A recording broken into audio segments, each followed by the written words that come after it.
Hello, everyone. Welcome back to the AAS YouTube channel. And this is part of the interesting stuff. This is the AAS Scientific Editor Series. And I am super happy to have Lee Armus with us today. Hey, Lee. Hey, Frank. How are you doing on this January 6th of 2023 as we record this? Well, the sun is out today and the rain has stopped, so that's good. So where are you at?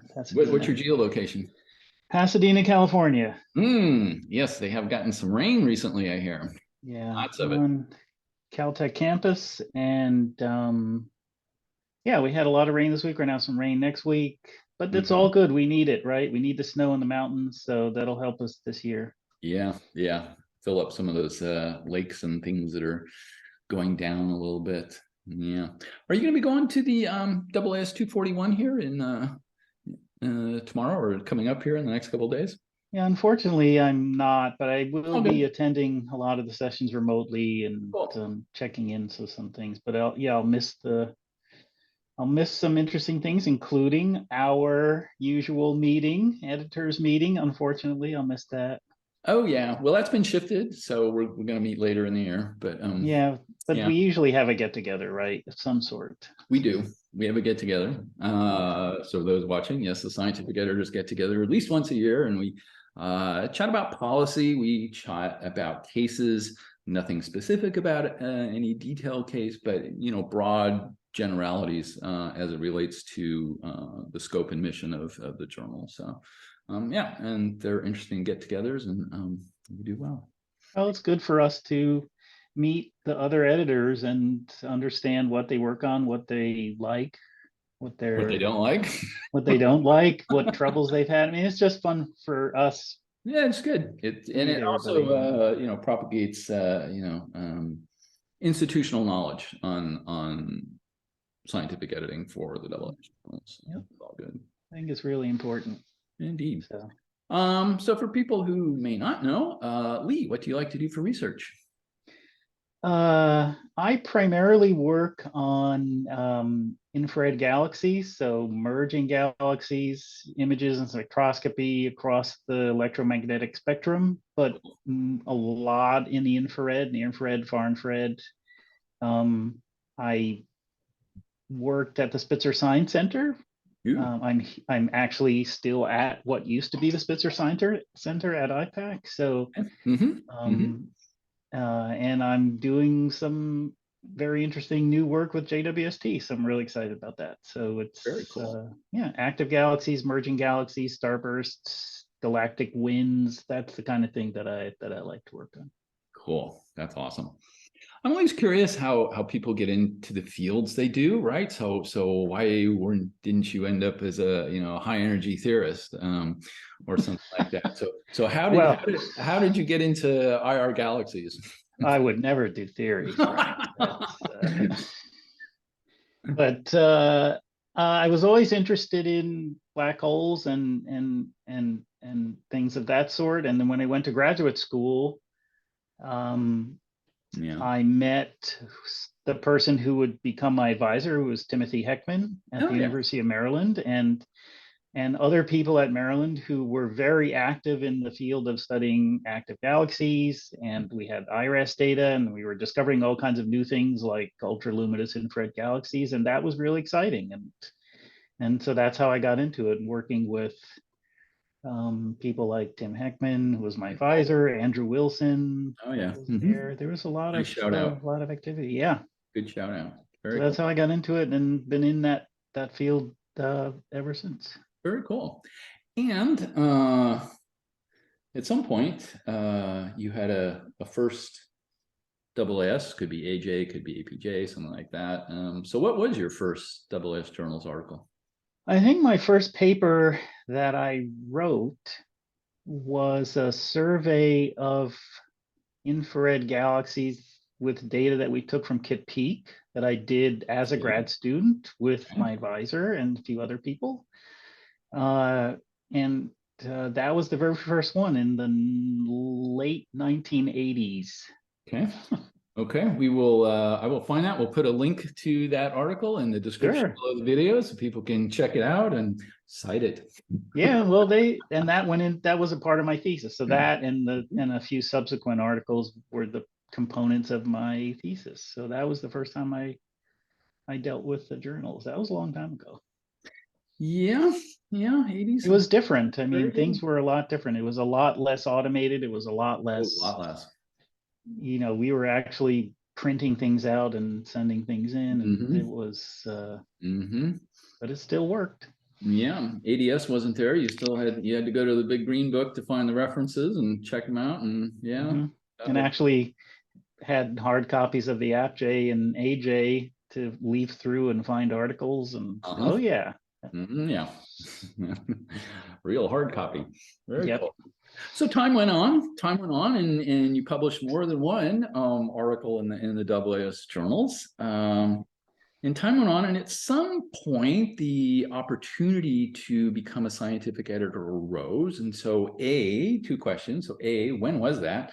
And two, why did you decide to become a scientific editor? What was your motivations for that? So I think I've been doing this for about 10 years. So I think 2012 was when I started. So Mm-hmm. I think I applied right before that, Mm-hmm. sometime before that. I can't remember. Um, I don't know what prompted me to answer the ad. I'm sure I saw the ad and I talked to a few people here at IPAC, and they said, yeah, you should send that in. That would be a great thing to do. I'd already been on many papers, written a lot of papers, but I mean, the reason I think I did it was because the papers are, the primary way that we communicate our research and our ideas with the community. Yep. And I think that's incredibly important. Even today, when things are published and posted, and there's a lot more press conferences and a lot more ways, social media, to get the word out. I think the journals are the primary way that we communicate Yeah.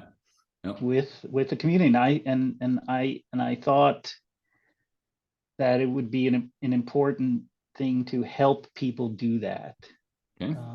And I wanted to use my limited skills, research skills, writing skills, management skills to help that process along. Very cool. That's Mhm. pretty much right. Um, so let me ask, what on a sort of a day to day basis, or maybe week to week, depends on the person, but what does a scientific editor actually do? So the articles come in, they go through a corridor, a scientific corridor. They get routed to scientific editors, Mm-hmm. um, uh, who have to accept them or turn them down for whatever reason, a conflict of interest or something. But Okay. the job is to uh, look over the article to make sure that it meets the minimum requirements for publication in the journals, then to find a referee or someone to review the article, Okay. and to oversee the process, that entire process, from when it comes to us for the peer review, to find the referees, to look over the reports, to sometimes chase the reports, to give the revised manuscripts back to the referees. Mm-hmm. And we oversee all of that process as scientific editor until the time that it either gets accepted or it gets withdrawn or it gets rejected Yep. sometimes. Yep. Sometimes. Uh, yeah. And so step one is to quickly read the paper, see if it meets the requirements, think about referees, set up the referees, contact the referees, get the process going, and to keep track of it. So at any one time, I think this is true for most of the SEs, I'm sort of overseeing approximately 75 to 80 papers Yeah. In some in steady state, right? some steady state of all of those stages of that process I was just describing, right? So Yeah. they're throughout those, and uh, they come in at a rate of about Five a maybe week, six a week. 5 to 10 per week, depending on Sounds a what it lot. is. So Yeah. yeah, it's a steady stream of Steady stream. things. Yeah, it's a steady stream. You know that. I do know that. It's Uh, a steady stream. yeah, so you have to do all that. Yeah, so let me ask you a couple of questions about that process, since that's kind of the real essence of the job is running that peer review process. So when you do your first look at a manuscript, so what do you think makes for a good initial submission when you look at it? I like to look for papers that are clear and have a fairly well-defined focus. I think that's really important. I think Okay. for when people submit their paper, they shouldn't be submitting drafts of their paper. I mean, I think those are obvious right away. That's something you can see is like, okay, it looks like half of your team didn't actually read this paper. Yep. And that really slows down the process and is not good. So we try, I look for that, but I mean, I see that as people rush and new observatories come online, new discoveries are made, people try to speed up their process a little bit and Yeah. sometimes treat the first submission as like the third draft. Yes. But that's not so good. So I look for that. I think it's important for authors to show as much of the data as possible and include actual values. Believe it or not, there are people that submit papers that don't put tables of measured quantities in. Yikes. Yeah, Yikes. that's not good. It's not good. Or data behind the figure, for example, is another And way. data behind it, right. And so we have data and software editors and statistic editors, and the data editor catches that and provides commentary on that. So that's really good. But yeah, I mean, we try to encourage people to provide as much information and data and numbers to the community, as that can fit in their paper, so that, I mean, the bottom line is that your results have to be reproducible. Exactly. I mean, isn't that's the basis of science, right? So and if you don't provide enough information that somebody couldn't check it or verify it, then it's not a good initial submission. So we try to catch that. The referees are really good at catching that. And so between the beginning and the end of the process, we usually fix most of that. But if people don't do that in the initial submission, it slows things down a lot.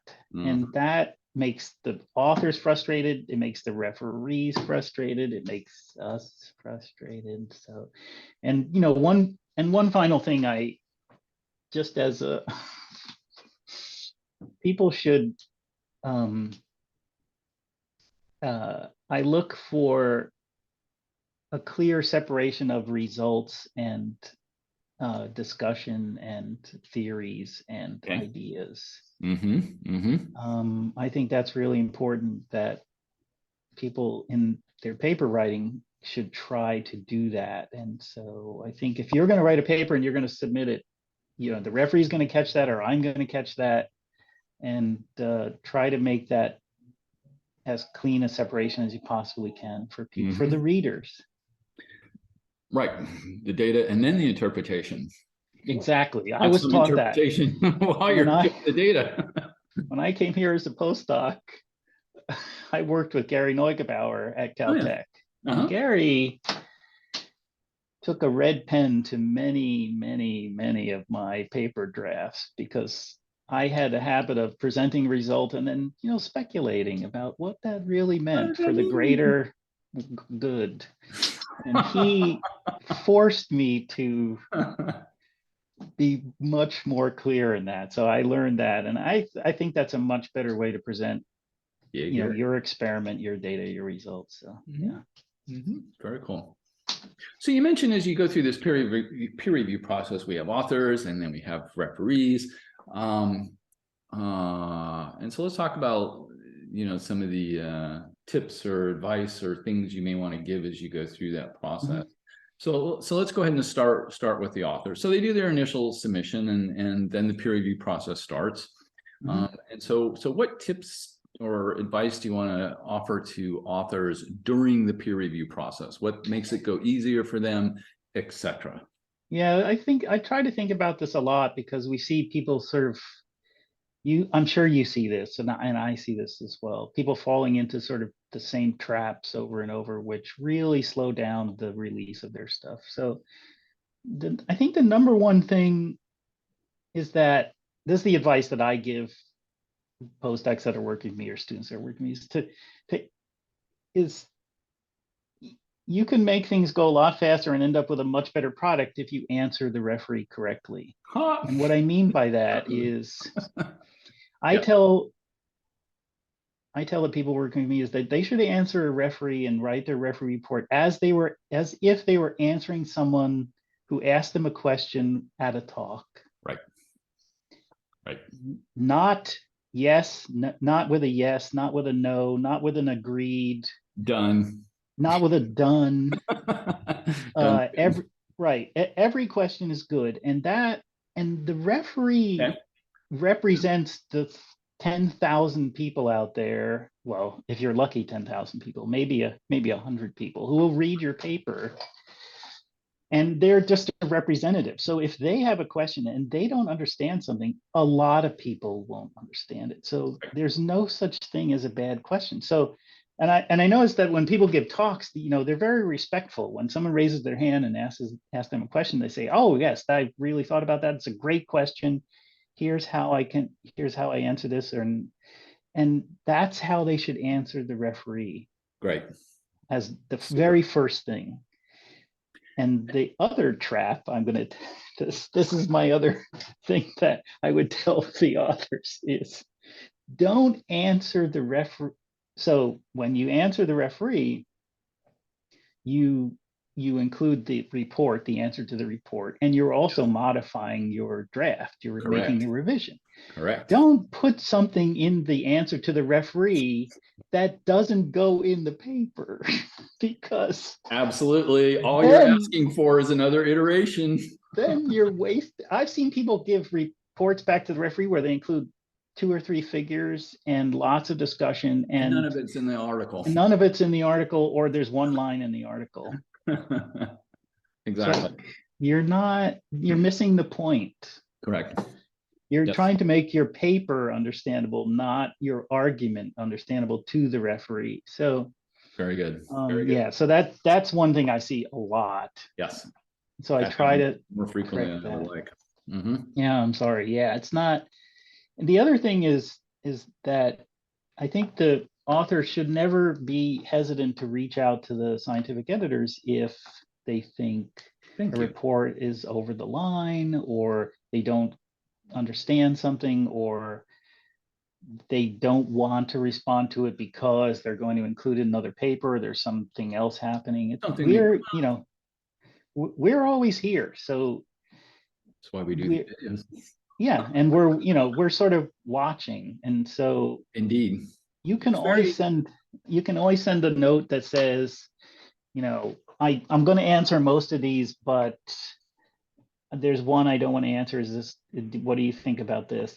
That's fine. I'm happy to have those discussions. Authors can even push back on a particular point if you do it nicely. If you do it properly, it's perfectly fine to push back. I think they're not shy about that. I haven't seen anyone shy about saying, here's why we don't want to do that. But I think what they may be not understanding or maybe hesitant to do is to reach out to the SE and say, for advice, or say, what do you think about this? Because, we're overseeing your paper because we're interested in it. We're knowledgeable about it. So some expertise in it. And we're ready to, our goal is to get the best product.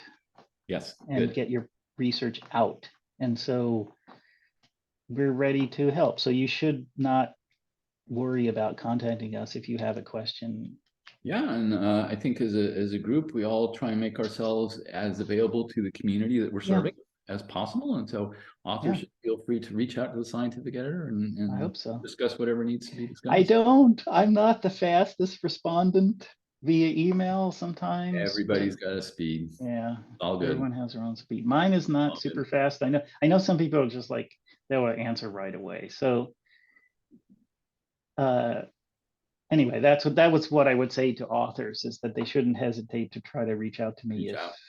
Put your changes in the manuscript, please. do change in the manuscript a lot of thought. and answer the referee fully and as completely as possible. Pretend you're standing up in front of an audience and a famous astronomer has just asked you a question. I would just say done and move on. Well, yeah, you would never say yes Done. or no.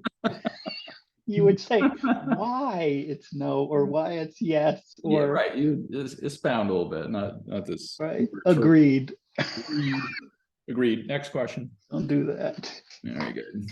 Let's go to the other side of the process. You have people you are contacting referees who presumably have some expertise in the topic that one is talking about. And so do you have any advice or guidance for referees when they are composing their reports? Well, even when they're in the beginning. So okay. I think, well, number one, it's okay to say no. When I send you a note that says, can you review paper? It's okay to say no. I'm not going to get mad. Yeah. I'm not going to put a black mark next to you for your next paper. Said no. I can't do it. But yeah, but it helps me a lot if people do that fast. If it gets them for me and they can't do it, just tell me right away, or just do it via the website. And it also helps to send names of other people who might be able to do it. And that's very useful. That's really useful. Very useful. But the people that sort of ignore the request, that slows the process down. That's not so helpful. So I think it's okay to say no. And if you say no right away, that's the best. That's well, okay. if you say yes right away, that's the best. That's always the best. Yes, and on time when returning it. Not say yes on time. 6 weeks later, you're bugging. Where's the report? Where's the report? Yeah, you're gonna get those emails. So I would just say it's okay. Yes. Don't worry about that. The other thing I was trying to think about this, Frank, was that, and I guess this happens to younger reviewers more, that they're not co-authors. They shouldn't fall into the trap of tuning the paper to their what they would write, how they would write it. It's very difficult for young people, I think, to avoid that, because they want to do such a good job and they want it to be perfect. And so they'll write lengthy reports and then back and forth and back and forth and back and forth, and not focus on the major issues. Okay.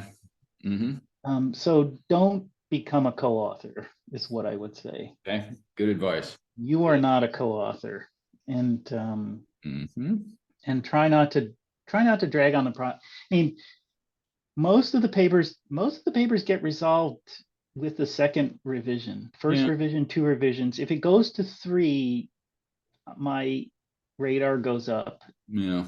And there might be a problem. So that's the third thing. And I guess maybe advice for the referees would also be, they shouldn't hesitate to reach out to me if they see a paper and there's a problem. Oh, yes. If they think it's not converging. Some people are really good about that. And there's a box where they can put a comment to the SE that is only for the SE. And some referees use that very well. And that's really helpful.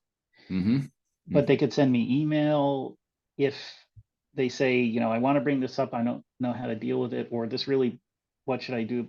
Again, they should contact me if they have any questions or there's any problems. Very good. Sometimes, Frank, when we send the abstract and we send, and looks great, and they look at it and they realize they do have a conflict or there's a problem, and they got to reach out and say, okay, I can't do this, I have a conflict. Or a lot of times they'll say it's kind of a soft conflict, right? Because it's never black and white.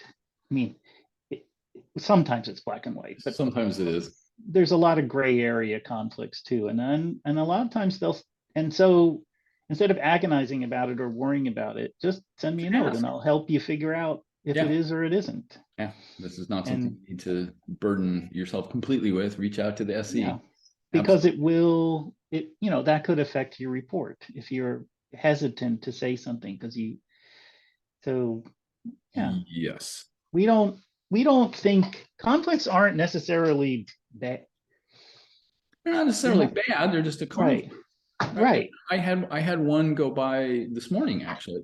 A referee I asked, and unbeknownst to me, because people move around a little bit in various stages of their career, that the corresponding offer was actually their roommate or their office mate in their institution. I didn't know that when they sent it out, and so that's an example of a conflict. It's okay, not going to happen. We're not going to use that. But it's Yeah, kind of sort of in that unknown gray area a little bit. yeah. And a lot of times, at big institutions, I mean, there's a lot of people at Caltech, there's a lot of people in Pasadena.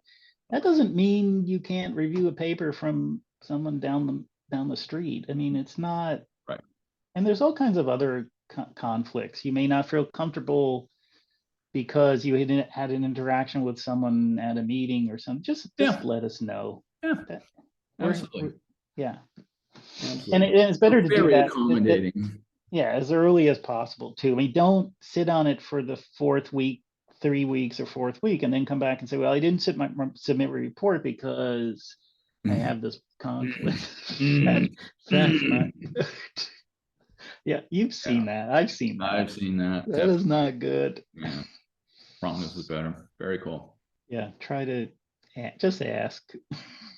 Very good. We're gonna put that as a theme for this one. Lisa's That just is just ask. We're here for you. Just reach out. you are really very cool. Very cool.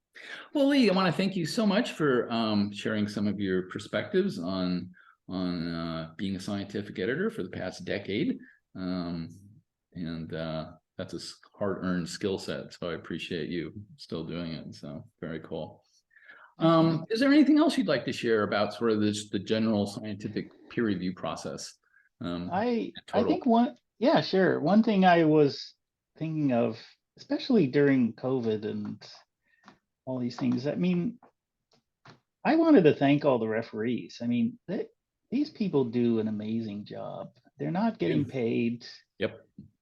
These people, and a gigantic fraction in the 90% do fantastic job. Yes. And I really appreciate that. I mean, and some people I go back to a lot, and I just want to thank them and all of the referees. I mean, there's, we had the pandemic. It was really tough times. I mean, I was amazed at people would send me apologizing for not being able to do a paper because they had COVID, or because a family member has died, or I mean, I couldn't believe it. Ouch. It's some people are so dedicated, and so you're when you get your referee, if you're an author, is not there to slow down your paper. These people are doing an amazing job, and you will also be referees too. I mean, it's the same crew, right? So I know we get a lot of complaints, but I just wanted to thank the referees, and most people exhibit in an inordinate amount of patience, and I really appreciate that too.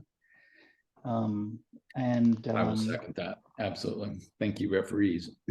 Yeah, these guys do a great job, and I know the process is difficult because people work so hard on papers and work so hard on results, and it's their baby, right? And then someone else looks at it and says, "Oh, this isn't as good as you think it is." But right, every single paper gets better. I have never seen a paper that ended up worse. Right. And some papers get a lot better. And like I said, if things aren't converging, reach out. I mean, I try to catch those as they're happening, but you can always reach out. But your paper will be better because of this. Cool. To improve the manuscript. Yeah, and I think that's important to keep. Sorry, Frank. That I think that's important for authors to keep in mind. That definitely. Yeah, and referees. And exactly, and referees. And I really appreciate the work that, and most of them do a really good job. There are some that don't, but they are in the tiny minority. Agreed. And as long as we're here, starting here in about February 7th or so, the AAS is gonna start running some referee workshops. Oh, good. Where you can learn to polish your referee skills as we go through and learn how to become a better referee. So the 90% of you, well, you can still go to the workshop, but that 10%, you ought to go. They're good. Most of them are so good, but everyone can get better. I mean, you can Everyone learn can how get to better focus at on the practice. big things. Yeah, focus on the big things, not the little things. I Yes. know some papers, maybe the English isn't up to par, the grammar isn't up to par. They try to wade through it, and we try to catch that. And during the publication editorial process, we try to catch that too. So Yeah. that's a hard thing to struggle. And one more thing, Frank, I wanted to mention, sorry, since I still have I still have this. We're going. We're rolling. One of our key people just retired. Janice Sexton just retired. I mean, weeks ago, right? About a week ago, December 31st was her last day. Yeah, December 31st. And Janice has been working at the journals for 32 years. Yep. Isn't that right? Yep, 32. She is I'm looking down because I can't remember the exact title, but she's the editorial operations manager. Managing office. So managing office. She was the managing office. But awesome. But to every one of you out there, she's the face of the journal. I mean, you get the messages from Janice. She's the one that has been contacting you for 30 years.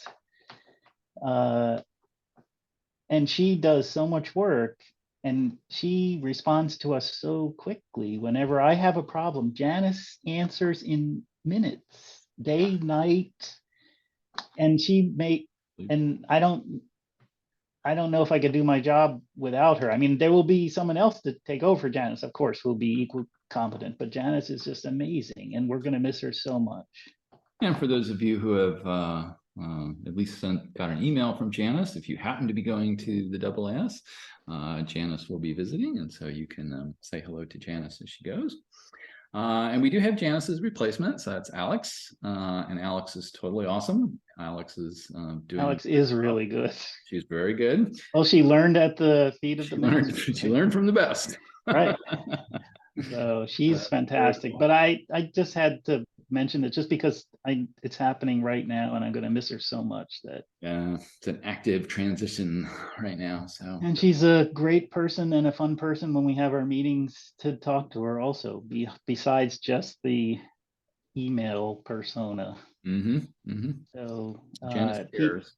Janice cares, and it's just an example of the real people behind the scenes making your paper come out as best as possible, and as best as possible. The scientific editors care too. We care. We do care. We all care. We care. That's the theme, isn't it? That's why we're doing it. We care. Wait, it's not for the fame and the money? No. It's not. I don't think it's for the fame, the money, the glamour, or nope. It's none of that. The use of the private APJ yacht. We're not supposed to mention that? Do we have one? No, we haven't mentioned that. We have an APJ yacht. Okay. No, it's none of that. It's a toy yacht in a bathtub is what it is. So, no. I didn't say what the size of it was. Very cool. Very good. Lee, I want to thank you so much for spending the last 30-40 minutes talking about scientific editing and your job doing it. So thank you so much. Sure thing, Frank, and I hope it was useful and you enjoyed it. And I had a good time doing it too. Hope our audience enjoys it. And that'll be everyone. And I hope this made your astronomy day just a little bit better, and we will see you on the next one. Bye-bye.